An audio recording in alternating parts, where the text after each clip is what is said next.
आप सभी को एग्जाम नैनो चैनल में हार्दिक स्वागत है। आज के इस सेशन में हम लोग EMRS नॉलेज ऑफ आईसीटी के अंतर्गत टोटल 30 मोस्ट एक्सपेक्टेड क्वेश्चंस की हम लोग डिस्कस करेंगे।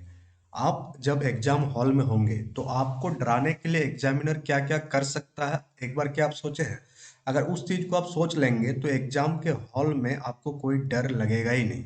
तो क्या क्या कर सकता है? पहला चीज कि एग्जामिनर को पता है कि बहुत कोई पढ़कर आएगा नॉलेज ऑफ आईसीटी को, और ये बहुत ही ज़्यादा हार्ड टॉपिक नहीं है। इसे अगर कोई अच्छा से पढ़ेगा तो इजीली फुल मार्क्स गेन कर सकता है। तो वहां पर बच्चों को डराने के लिए एग्जामिनर क्या करेगा कि लेंथी क्वेश्चन देगा। आपका क्वेश्चन का जो साइज होगा ना, वो काफ़ी लेंथी होगा। जैसे आज के सेशन में आपको देखने को मिलेगा कि एक एक क्वेश्चन जो है पूरा पेज भर गया है, नीचे आपको और दिखेगा। उस चीज़ को हम इस बार इम्प्लीमेंट किए हैं इस सेशन में, ताकि एग्जाम हॉल में बड़ा लंबा चौड़ा क्वेश्चन देख करके आपको डर ना लगे।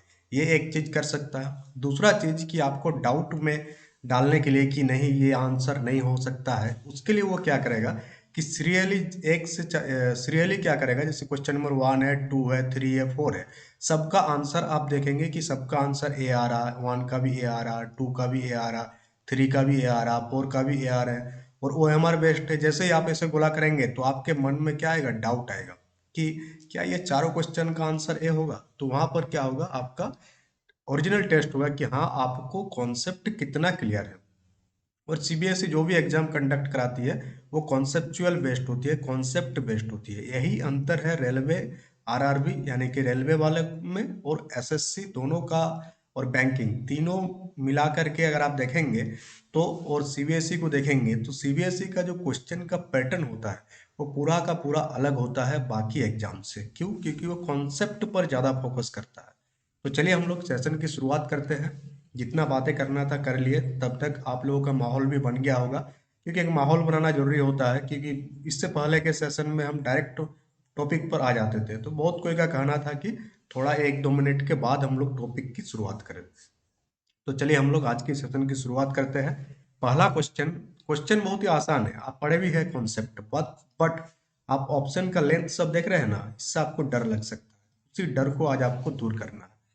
पूछा जा रहा है आपसे कि जो कंट्रोल यूनिट है जो कि आपका सीपीयू के अंदर होता है, वो किस चीज के लिए रेस्पॉन्सिबल है। तो क्वेश्चन को घुमाकर पूछा जा रहा है, बट नॉर्मली पूछा जा रहा है कि कंट्रोल यूनिट का क्या काम है, रेस्पॉन्सिबल किस चीज के लिए है। सीपीयू वाला जो वर्ड ऐड किया है ये एक्स्ट्रा ऐड किया है, क्योंकि सभी को पता है कि कंट्रोल यूनिट कहाँ पर होती है, आपका सीपीयू में। सीपीयू में कितने यूनिट होता है? 3 यूनिट होता है। एक होता है आपका एएलयू अर्थमेटिक लॉजिक यूनिट, दूसरा होता है आपका कंट्रोल यूनिट, और तीसरा क्या होता है आपका मेमोरी यूनिट होता है। तो जो कंट्रोल यूनिट होती है सीपीयू के अंदर, ये क्या करता है, जो भी निर्देश, जो भी इंस्ट्रक्शन इनपुट के माध्यम से हम लोग देते हैं उसको इंटरप्रेट करता है, और फिर सीपीयू के भीतर डाटा का जो फ्लो है उसको मैनेज करता है। ये काम होता है किसका? कंट्रोल यूनिट का।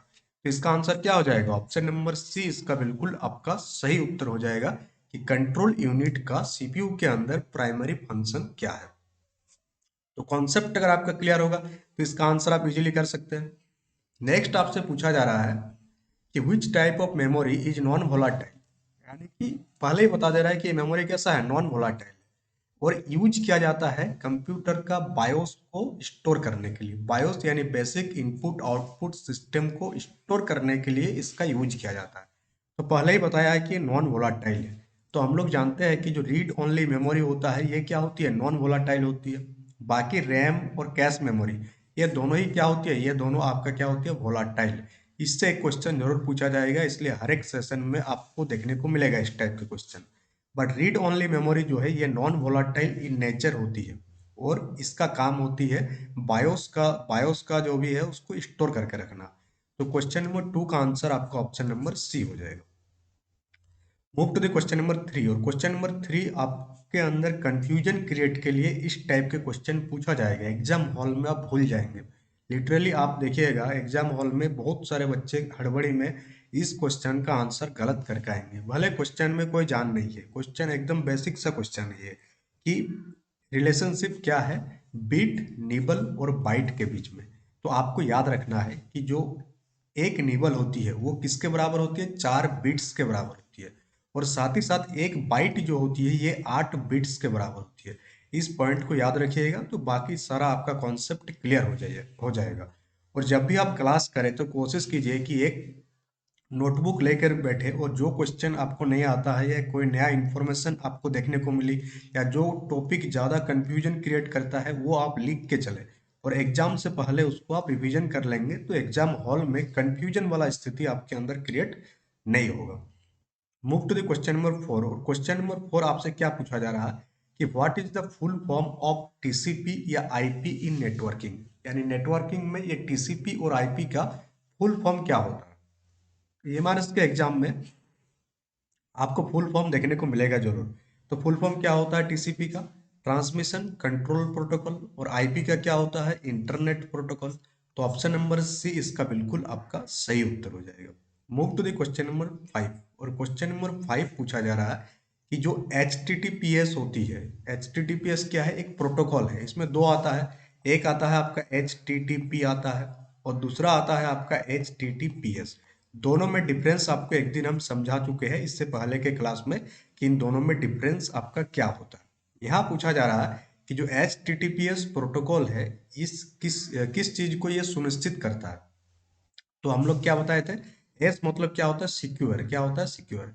यानी अगर किसी वेब ब्राउजर में सिर्फ एच लिखा हुआ है तो वो सिक्योर नहीं है, यानी कि उसमें जो भी डाटा आप एंट्री करेंगे वो डाटा का लॉस हो सकता है। बट अगर एच वाला वेबसाइट में कोई भी डाटा आप एंट्री करेंगे अपना पर्सनल, तो उसमें आपका डाटा का लॉस यानी डाटा का चोरी आपका नहीं होगा। क्लियर हो गया। तो एच का लास्ट में क्या लगा हुआ है, एस लगा हुआ है, यानी कि सिक्योर। तो यहाँ पर देखेंगे आप, secure data communication through encryption, यानी इंक्रिप्टेड होती है जो भी डाटा आप यहाँ एंट्री करते हैं उसको।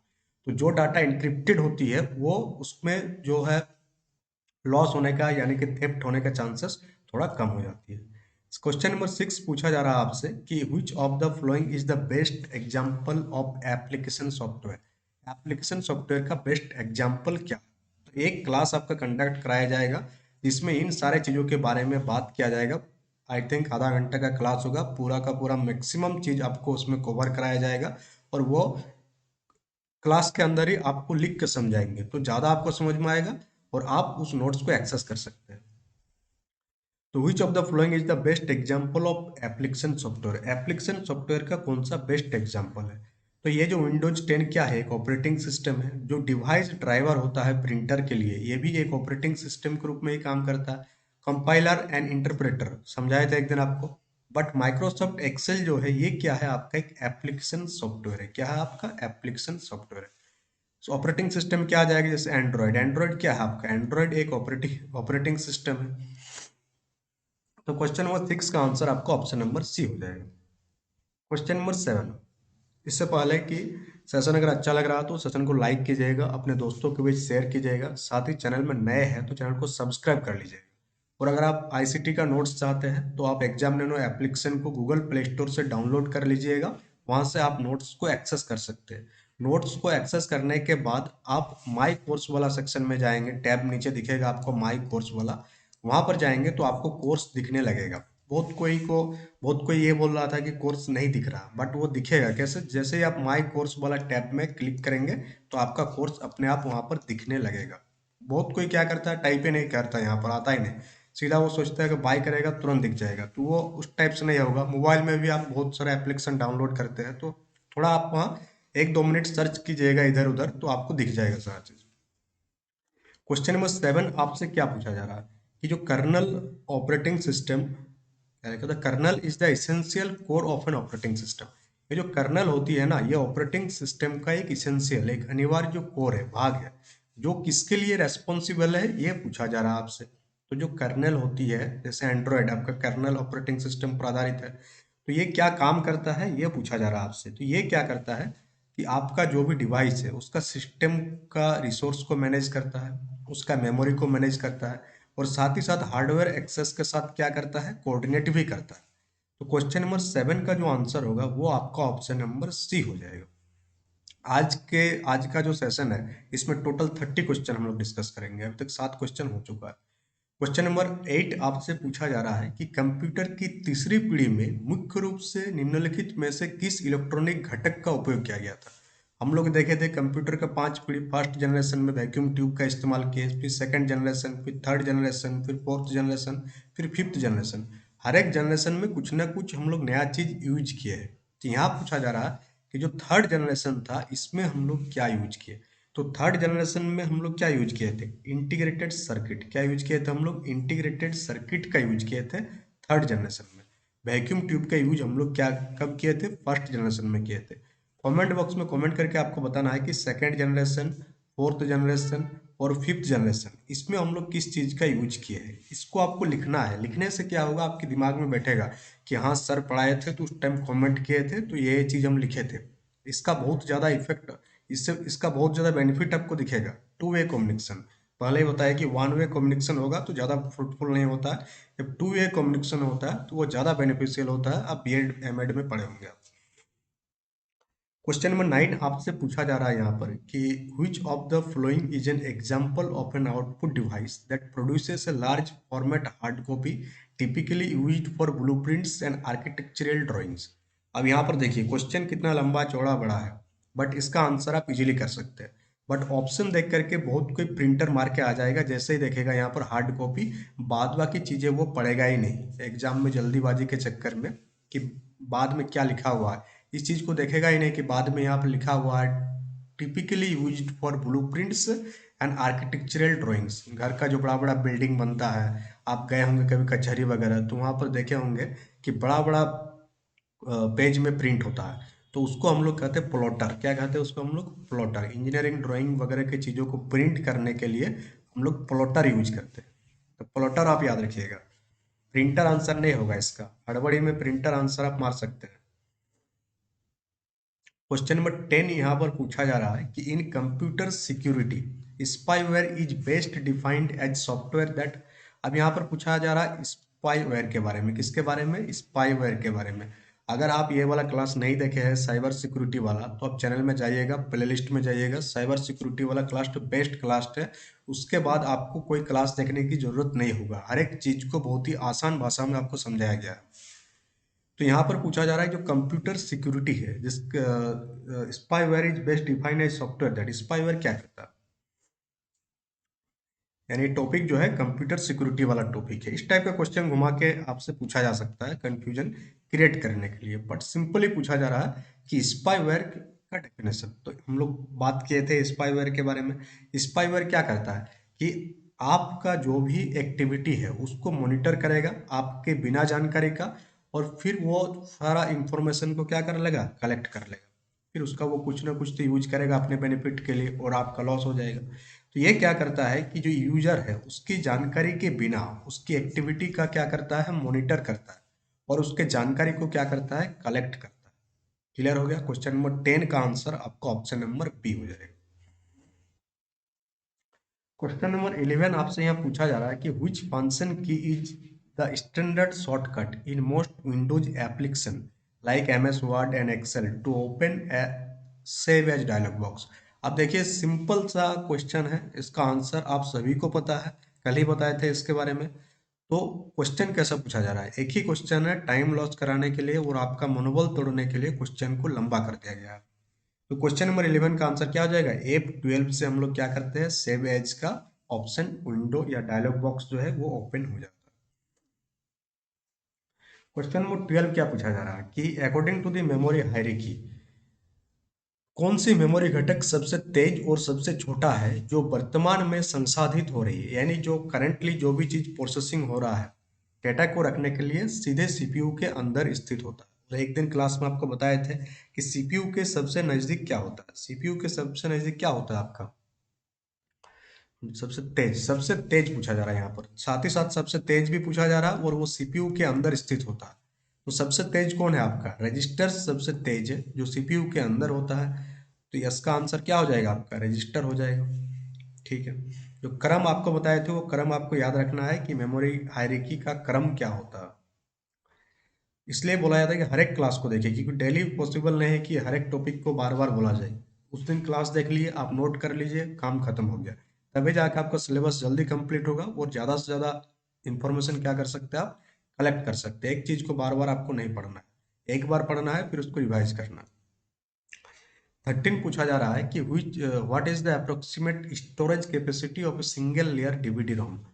सिंगल लेयर डीवीडी रोम का जो स्टैंडर्ड सीडी रोम है, भंडारण क्षमता क्या है, यानी कि आपसे पूछा रहा है कि स्टोरेज कैपेसिटी पूछा जा रहा है किसका, डीवीडी रोम का जो सिंगल लेयर्ड है, किसके साथ कंपेयर करना है, आपका सीडी रोम के साथ इसका कंपैरिजन करना है। तो क्या हो जाएगा कि जो डीवीडी रोम की जो क्षमता है, एफिशिएंसी है, वो सीडी रोम की तुलना में 7 गुना अधिक होता है। इसको आप याद कैसे रख पाएंगे, आपको पता है बचपन में जो सीडी कैसेट वगैरह आता था, जो सीडी कैसेट था ना, उसमें सिर्फ एक ही मूवी रहता था। कितना मूवी, एक ही मूवी रहता था। बट डीवीडी जो कैसेट होता था, उसमें बहुत सारा मूवी रहता था एक ही कैसेट में। तो इसका मतलब क्या कि डीवीडी में क्या है, ज्यादा कैपेसिटी होता है, और कितना गुना अधिक होता है, तो 7 गुना अधिक होता है। इसको सिंपली आप याद रखिएगा कि जब मूवी देखने जा, बचपन के टाइम की बात है ये, आप लोग किए है कि नहीं पता नहीं, बट बहुत कोई किए होंगे कि सीडी वाला सिस्टम था। सीडी में एक मूवी रहता था, और डीवीडी में क्या रहता था, 5 मूवी रहता था। याद है हमको अभी भी, जब डीवीडी मूवी के लिए जाते थे दुकान में, तो सीडी के लिए 5 रुपया और डीवीडी के लिए ज्यादा पे करना पड़ता था, 20 रुपया 10 रुपया देना पड़ता था। तो ये चीजें आपको समझ में आ रहा। नेक्स्ट पूछा जा रहा है कि नेटवर्क टोपोलॉजी, नेटवर्क टोपोलॉजी में किस कॉन्फ़िगरेशन में नेटवर्क में हर डिवाइस को सीधे दूसरे डिवाइस से जोड़ा जाना आवश्यक है, यानी हर एक डिवाइस को दूसरा डिवाइस के साथ आप जोड़ेंगे, तो ये किस टोपोलॉजी में होता है, ये पूछा जा रहा है आपसे। तो अगर हम लोग बात करेंगे नेटवर्क टोपोलॉजी में किस विन्यास में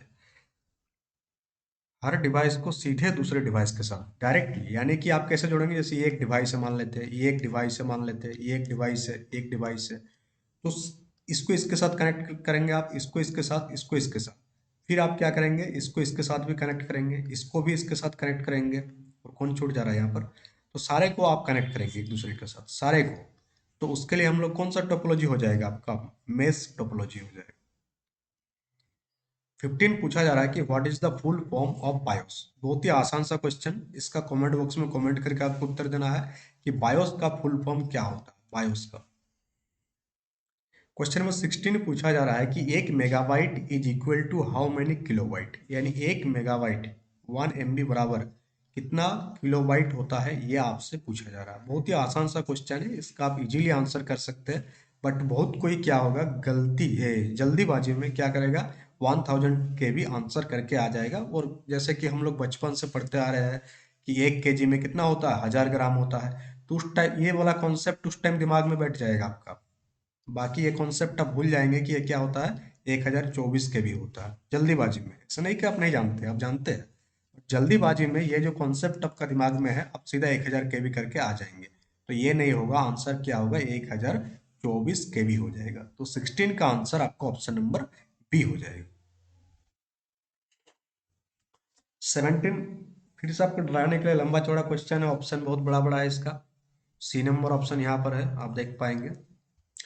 what is the main role of a compiler in programming. Programming में कंपाइलर का क्या कार्य होता है, क्या भूमिका होती है, क्या रोल होती है, यही आपसे पूछा जा रहा है। तो कंपाइलर क्या करता है कि जो सोर्स कोड होता है उसको मशीन कोड में कन्वर्ट करती है। क्या करती है, सोर्स कोड को मशीन कोड में कन्वर्ट कौन करता है, कंपाइलर। तो ऑप्शन नंबर बी आपका बिल्कुल यहाँ पर सही उत्तर हो जाएगा। एक दिन सेशन कराए थे, 30 नंबर वाला क्वेश्चन याद कीजिए, जो 100 वाला सेशन कराए थे, 100 मोस्ट एक्सपेक्टेड वाला, उसमें 30 नंबर का जो क्वेश्चन था यही था कि कंपाइलर का काम क्या होता है। और वहां पर आपको डिटेल्स में समझाए थे कि कंपाइलर का काम क्या। 18 पूछा जा रहा है आपसे कि जो फार्मवेयर है ये किस टाइप का सॉफ्टवेयर है। फार्मवेयर एक प्रकार का सॉफ्टवेयर है। तो फार्मवेयर क्या करता है, यानी ये हो गया आपका मोबाइल, और आप किसके साथ कनेक्ट है, इंटरनेट के साथ कनेक्ट है। तो फार्मवेयर आप दोनों के बीच में सिचुएटेड होता है, किसके बीच में, यूजर के बीच में, और जो आपका इंटरनेट है, इन दोनों के बीच में आपका सिचुएटेड होता है। तो ये क्या करता है, जस्ट अ मिनट। फार्मवेयर क्या है, एक परमानेंट सॉफ्टवेयर है जो कि हार्डवेयर चिप्स में एम्बेडेड होता है। जस्ट इतना ही याद रखिए इस चीज के बारे में। फार्मवेयर क्या होती है, एक परमानेंट सॉफ्टवेयर होती है जो कि हार्डवेयर चिप्स में एम्बेडेड होती है, जैसे कि आपका बायोस।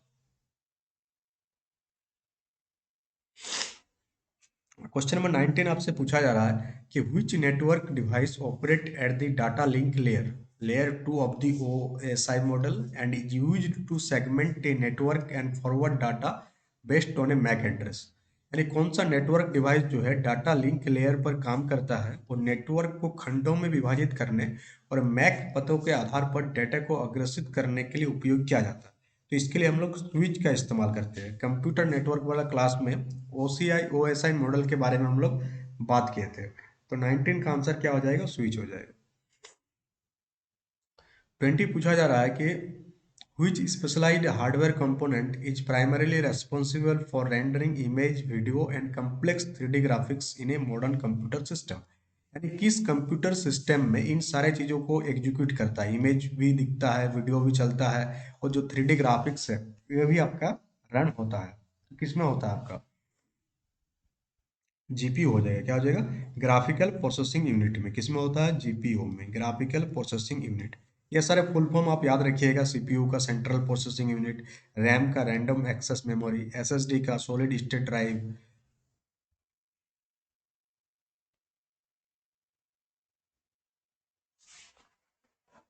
नेक्स्ट आपसे क्या पूछा जा रहा है कि what is the full form of URL which is related to concept URL. URL का फुल फॉर्म क्या है? सिंपल सा क्वेश्चन पूछा जा रहा है कि यूआरएल का फुल फॉर्म आपका क्या है।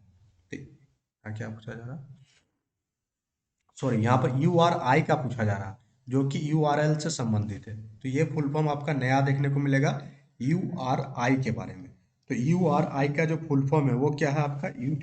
Uniform resource identifier. Option number B इसका सही उत्तर हो जाएगा। 22 पूछा जा रहा है कि a denial of service attack on a computer network involves. Computer network पर डिनायल ऑफ सर्विस हमले में क्या शामिल होता है? तो इसमें जो है आपका किसी सर्वर पर अत्यधिक ट्रैफिक अनुरोधों से उसे वैलिड यूजर के लिए अनुपलब्ध कर देना। क्या लिखा? Overwhelming a server with excessive traffic request to make it unavailable to legitimate users. Denial of service मतलब आप कोई सर्विस चाहते हैं बट उस सर्विस आपको मिल नहीं पा रहा है। इसका मतलब हो गया कि जो ट्रैफिक की रिक्वेस्ट आ रहा है, बहुत ही ज़्यादा ट्रैफिक रिक्वेस्ट आ रहा है, तो उस केस में वो जो फाइल है, जो भी फाइल आप सर्वर से चाहते हैं वो क्या होती है? आपके लिए अनअवेलेबल हो जाती है। तो ऑप्शन नंबर बी इसका बिल्कुल सही उत्तर हो जाता है। तो यहाँ पर जो कंप्यूटर का क्वेश्चन आपका पूछा जाएगा वो कंप्यूटर साइंस एंड इंजीनियरिंग वाला नहीं पूछा जाएगा, आपसे कंप्यूटर अवेयरनेस पूछा जाएगा। तो इसलिए बहुत ही ज़्यादा डीप में जाने की जरूरत नहीं है। बहुत क्लास में हम देखे हैं कि बहुत ही ज़्यादा डीप में जाकर पढ़ा रहा है, जो कि computer science and engineering BTech level की बात है। अगर आप डीसीए वगैरह किए होंगे तो उस लेवल की बात है। बट उतना करना ही नहीं है। क्यों नहीं करना है उतना? क्योंकि 15-20 दिन बाद आपका एग्जाम है और उतना करने जाएंगे तो वो तो खुद एक एक टॉपिक को आपको क्लियर करने के लिए 20 दिन 25 दिन लगता है कंप्यूटर का। तो, तो आप कैसे कर पाएंगे? तो यहाँ सबसे बेस्ट है कि जितना इनपुट दे रहे हैं आप उससे ज़्यादा आपका आउटपुट लेना है। तो उसके लिए आपको क्या करना है? मल्टीपल क्वेश्चंस, मल्टीपल टाइम्स आपको क्वेश्चन रिवीजन करना है और उसी में आपका काम बन जाएगा। क्योंकि 15 नंबर आपसे पूछा जाएगा ईएमआरएस में और केवीएस में 60 नंबर है, तो वहाँ आपको थोड़ा ज़्यादा ध्यान देना है। 23 पूछा जा रहा है कि what was the default file extension for documents created in older version of MS word. यानी 2003 तक जो एमएस वर्ड का वर्जन था उसमें एमएस वर्ड का फाइल एक्सटेंशन क्या था? तो सबको ये पढ़ के जाएगा डॉट docx होता है। बट ये जो है 2007 और उसके बाद वाला। बट 2003 तक क्या था? 2003 तक सिंपली डॉट doc था। इस चीज को याद रखिएगा आप। क्वेश्चन नंबर 24 आपसे यहाँ पूछा जा रहा है कि which of the flowing describes the function of a single user operating system. यानी सिंगल यूजर ऑपरेटिंग सिस्टम में क्या होती है कि वन यूजर एक टाइम में काम कर सकता है but run multiple program simultaneously. नहीं हो जाएगा आपका आई थिंक। यानी एक यूजर एक टाइम में काम कर पाएगा बट एक साथ मल्टीपल प्रोग्राम क्या होगा? साइमल्टेनियसली रन करेगी। तो ऑप्शन नंबर ए आपका बिल्कुल सही उत्तर है। 25 पूछा जा रहा है कि किस तकनीक ने पर्सनल कंप्यूटर के उपयोग को व्यापक बना दिया और यह कंप्यूटर की चौथी पीढ़ी की मूल है। तो सिंपली पूछना था ना उसको कि चौथी पीढ़ी में हम लोग क्या यूज किए थे, बट थोड़ा लंबा चौड़ा बढ़ा करके आपसे पूछा गया ताकि क्या हो, आप कंफ्यूज हो। आप समझ रहे हैं ना? आज का सारा क्वेश्चन आपको इसी टाइप का देखने को मिला है। तो हम लोग जानते हैं कि फोर्थ स्टेज में हम लोग क्या यूज किए थे? वीएलएसआई टेक्नोलॉजी, माइक्रो प्रोसेसर इस्तेमाल किए थे। वीएलएसआई का फुल फॉर्म क्या है? Very large scale. क्या हो जाएगा? Very large scale integration. तो ये सारा फुल फॉर्म भी आपको याद रखना है कि वीएलएसआई का फुल फॉर्म क्या होता है। 26 पूछा जा रहा है कि what is the primary function of ASCII. इसको आस्की हम लोग पढ़ सकते हैं ऐसे में, तो इसका फुल फॉर्म होता है American standard code for information interchange. ये फुल फॉर्म भी इंपॉर्टेंट है, यह याद रखिएगा। इस टाइप का क्वेश्चन बहुत बार एग्जाम में पूछा गया, अलग अलग एग्जाम में, कि इसका फुल फॉर्म क्या है। तो इसका काम क्या है, प्राइमरी फंक्शन पूछा जा रहा है, तो इसका काम है एक स्टैंडर्ड कंप्यूटर में जो अक्षर होती है, संख्या होती है और प्रतीक होती है, उसको दर्शाने के लिए एक मानक कोड यानी कि स्टैंडर्ड कोड प्रोवाइड करना है, ताकि ऑल ओवर वर्ल्ड में सेम देखें। क्योंकि हर जगह एट द रेट मतलब सेम होता है, अमेरिका जाएंगे वहां पर भी एट द रेट का जो मतलब होता है, इंडिया में भी वही होता है। तो इस चीज को जो तय करता है वो बॉडी कौन है, American standard code for information interchange. ठीक, क्लियर हो गया आपको। 27 पूछा जा रहा है कि मॉनिटर या टीवी पर एक ही केबल के माध्यम से हाई डेफिनेशन वीडियो और मल्टी चैनल ऑडियो को चलाने के लिए कौन सा पोर्ट आप यूज करते हैं। तो हम लोग जानते हैं कि अभी का जो पोर्ट है, पहले का जो टीवी का पोर्ट है और अभी का टीवी का पोर्ट है, दोनों में आप अंतर देखे होंगे। पहले अलग टाइप का पोर्ट आता था, अब अलग टाइप का पोर्ट आ रहा है, जो क्या कर रहा है, वीडियो और मल्टी चैनल ऑडियो को एक सिंगल केबल से चल रहा है, ये सिंगल केबल से चला पा रहे हैं। तो उसको हम लोग कहते हैं HDMI पोर्ट। HDMI का फुल फॉर्म आप याद रखिएगा, high definition multimedia interface. High definition multimedia interface HDMI का फुल फॉर्म है। और HDMI केबल का यूज करके हम लोग क्या कर सकते हैं, एक ही केबल से मल्टीपल काम कर सकते हैं, जिसमें वीडियो भी चलेगा, HD वीडियो भी चलेगा, और जो मल्टी चैनल सिस्टम है वो भी काम करेगा। तो 27 का आंसर आपका क्या हो जाएगा, ऑप्शन नंबर डी हो जाएगा। 28 पूछा जा रहा है, ये मोस्ट इंपॉर्टेंट क्वेश्चन है 28। इस चीज को वेरी वेरी इंपॉर्टेंट लगाइएगा आप, क्योंकि ये आपको एग्जाम में देखने को मिल सकता है। अब जो ईमेल का मैसेजेस होती है, उन संदेशों को मेल सर्वर से स्थानीय कंप्यूटर पर प्राप्त करने और डाउनलोड करने के लिए किसी ईमेल क्लाइंट के द्वारा मुख्य रूप से किस नेटवर्क प्रोटोकॉल का उपयोग किया जाता है। यानी कि कौन सा नेटवर्क प्रोटोकॉल है जो यूज होता है, जो भी ईमेल आपका रिसीव होता है मेल सर्विस से, और फिर आप उसको डाउनलोड करते हैं, यानी मेल सर्वर से आपके मोबाइल में वो जो डाउनलोड होता है मैसेज ईमेल, तो उसके लिए हम लोग कौन सा प्रोटोकॉल यूज करते हैं। तो उसके लिए जो प्रोटोकॉल है वो क्या हो गया, POP3 प्रोटोकॉल हम लोग यूज करते हैं। तो POP3 का फुल फॉर्म आप याद रखिएगा, पोस्ट ऑफिस प्रोटोकॉल वर्जन 3। उसी टाइप से FTP का full form file transfer protocol हो जाता है। SMTP का फुल फॉर्म क्या होती है, simple mail transfer protocol. HTTP का फुल फॉर्म क्या होती है, हाइपर टेक्स्ट ट्रांसफर प्रोटोकॉल। भले 30 क्वेश्चन आज आपको करवाए, बट इससे जुड़ा हुआ जो फैक्ट है ये सब आप जान करके आपको जानकारी मिला होगा, तो आपका इंफॉर्मेशन में क्या हुआ होगा, इन्हांसमेंट हुआ होगा। 29 आपसे क्या पूछा जा रहा है कि the primary difference between RAM and sequential access memory is that.